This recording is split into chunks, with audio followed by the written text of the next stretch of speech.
Hej, jeg heter Asa fra websiden til Synergi. Vi her i Outlook og Outlook 2013 eller 16 til det samme, som er galt om til timen i høysen før noen. Jeg ætler vite om du har lagt mestres av nye til mappestrukturer, er her en mappe som heter søkemapper.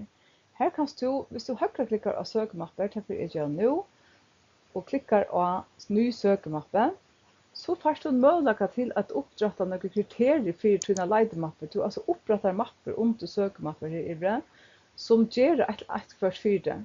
Till dömes kan du få det att leita på mailar från av som personen, eller mailar som du eller telteposter som du sänt till eller finner från av som personen.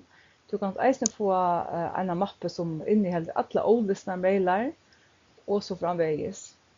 Stora mailar och så framför du kan inte en helt sin egen brukardefinerade sökmappen. Men bara nu för jag visar där att jag får leta efter mailen som jag finner från av som personen.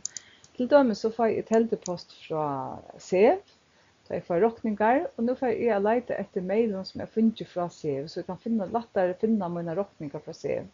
Det kunde även vara mailar som jag finner från av som kollegor eller samstarfällan eller ja, det tar vi stämmer.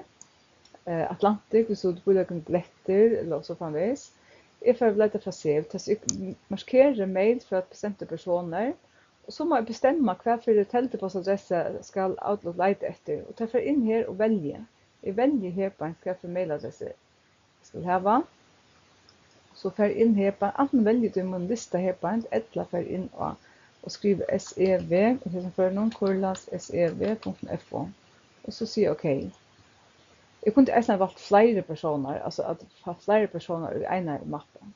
Så nu har vi be Outlook för att leta efter mailen som är telteposten som är funnit från sev.fo och säga okej. Så nu är mappen upprättad här nere och nu börjar Outlook att leta och bara vi letar hon efter alla mappen, alla mailen som är funnit från sev. Det här var det. Tack för det.